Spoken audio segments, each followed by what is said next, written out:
It's time for Like Curious. The rules are simple. I give you 3 biographical details about a public figure, but only one is the truth, and you have to guess which is the truth and which are dirty, filthy, nasty lies. Time now for 3 facts about House Speaker Mike Johnson. Seen here, imagining himself riding a dinosaur. Our facts about Mike Johnson are: 1, he played washboard in a Zydeco band. 2, he refuses emojis for religious reasons. 3, he blamed the fall of Rome on excessive gayness. Excessive gayness. Jasmine's nodding her head. At the same time, I started nodding my head. 3. Yep. We're going with 3. 3 over here. I'm going to argue that we should go for played washboard in a Zydeco band because if you have no musical talent, that's the instrument to go for. We choose number 1. Yeah. The answer is number 3, Mike Johnson. Mike Johnson blamed the fall of Rome on excessive gayness. Here's Mike Johnson with his theory. Many historians, those who are objective, would look back and recognize and give some credit to the fall of Rome to not only the deprivation of the society and the loss of morals, but also to the rampant, homosexual behavior. Johnson's theory on the fall of Rome has been called, quote, totally baseless. And of course, Gladiator tried to blame the fall of Rome on Denzel Washington. Denzel, as you can see there, being robbed of an Oscar nomination. Speaking of the Roman Empire, does anybody know what Denzel Washington thinks of the Roman Empire? It better not also be homophobic, because I can't take it. Is it homophobic? Oh. I'm scared. Sorry, I'm bad. The answer is Denzel doesn't think about the Roman Empire at all. Here's a clip of Denzel learning about the TikTok meme that he does not like. Are you familiar with the sort of meme of like how often men think about the Roman Empire? Has anybody been asking you about this? It was like this thing that like men think about it once a day.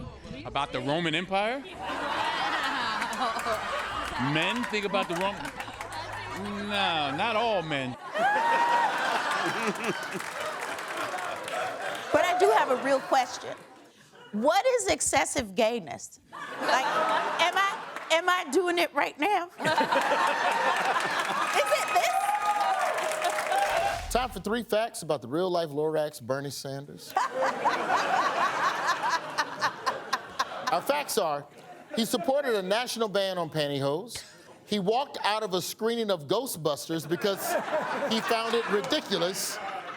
He got a parking ticket for having a car that was too old. I want number 2 to be true, and I want to see a video of him going, unbelievable. I ain't afraid of no ghost. Who's afraid of I ain't afraid.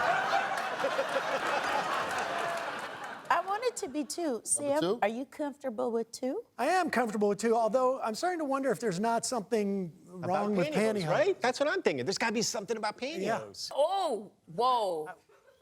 1.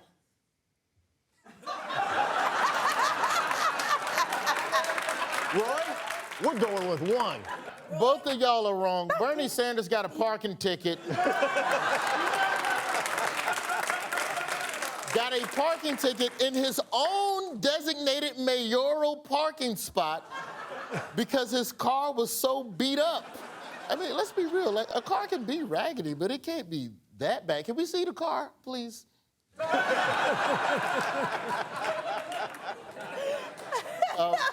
During his time as mayor, Bernie got a ticket in this rusted Volkswagen Dasher because the issuing officer assumed the car was so raggedy that somebody else must have parked in the mayor's spot.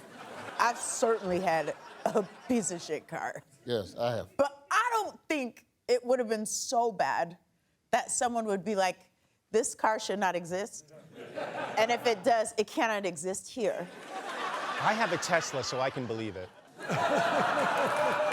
Time for 3 facts about Trump advisor Peter Navaro.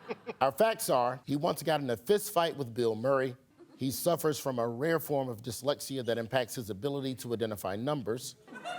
Number 2 already. Don't even give me a 3. Number 2 already. He ran for Congress as a progressive Democrat in 1996. I know Peter Navaro. I was going to ask you. I know 3 is true. I also know he used to have a toaster in his office, and I was kind of convinced he lived in his office, but that's neither here nor there. 3. He ran for Congress as a Democrat. 3. Peter Navaro ran for Congress as a progressive Democrat in 1996. Here he is at the 96 DNC convention outlining some of his top priorities. And together with President Clinton, we will protect Medicare and Social Security and a woman's right to choose. Bonus question, what did he say about Republicans back then? These Republicans are gonna get rid of Medicare and Medicaid, and they're gonna put tariffs on things. The worst thing that can happen to a country is you put tariffs on. He said that back then? I don't know. Navaro said that Republicans relied on, quote, crime, illegal immigration, and affirmative action to get the votes of frightened seniors and white, angry blue-collar men. And he called California's Republican Governor Pete Wilson a man without core beliefs who wants to cynically ride a tidal wave of white male rage and anti-immigrant fervor right down the Potomac and into the White House. I love this guy. Yeah. Well, in 96, but he went from Rick Astley to Rich Asshole. He's a different guy. Time for 3 facts about Jodie Foster. Ooh. Oh. Our facts are, she was attacked by a lion. No. She collects tires from famous movie cars like Herbie or the Batmobile. She was the 11th person in America to test positive for COVID-19. Ooh. 1 is the truth. Which is it? I'm going with 1. You like 1? I feel All right, like my she... teammate likes 1. We're going with 1. I was leaning towards 1. Now, Dave, did you see what Roy did? He added extra details to number 2. Did he? Now, I think he did that to throw us off the scent. Because the last time it was to draw us in. Yeah. So now we feel confident in having decoded his secret language. You think you're so fucking slick. Roy. And you're not, Roy. You will not fuck with our minds. We're going to go for 3 of them, right? We're going to go for 3. Number 1 is the answer. Jodie Foster was attacked by a lion on the set of the 1972 film Napoleon and Samantha. Here's Foster describing her experience on the Jonathan Ross show. I remember seeing his mane. He came around me and he picked me up by the hip and turned me around and shook me around. And I was sideways, and I remember thinking, oh, this is an earthquake. Then I guess what I was told is that the trainer yelled, drop it, and the lion was, you know, acquiesced and went, they dropped me. I think Jodie Foster surviving a lion attack is a perfect example of excessive gayness. Time for 3 facts about former Trump strategist Steve Bannon. No, Steve Bannon. we don't have to show the picture. Steve Bannon looked like when they pulled Paul Giamatti's dead body out the river. That's so mean to Paul Giamatti. Our facts about Steve Bannon are, he wrote a hip-hop musical about the LA riots. He once called Velcro a tool of the globalists. He only wears Skechers hands-free slip-ins. It's going to be 1, because he was a Hollywood guy. If it's number 1, I will be very upset with you, you at home, and everyone in here. I can't. Give me a pick, then. What do you think? I think it's 1, because... No, it's 2! There can be only 1 answer at this point. No, this isn't Highlander. This is better be videotape and/or audio. Number 1 wrote a hip-hop musical about the LA riots. Steve Bannon once wrote a hip-hop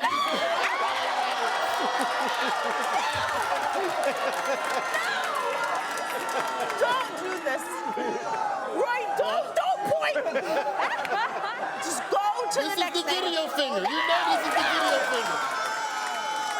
When he was making a living in Hollywood, Steve Bannon co-wrote a rap musical based on Shakespeare's Coriolanus set during the 1992 LA riots.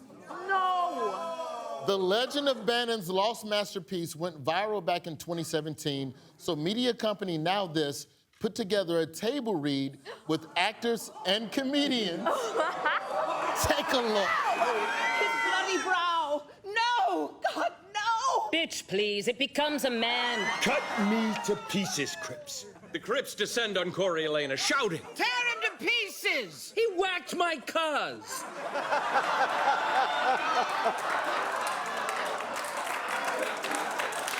Oh my God, now I feel great about every time I made a joke about how busted he is.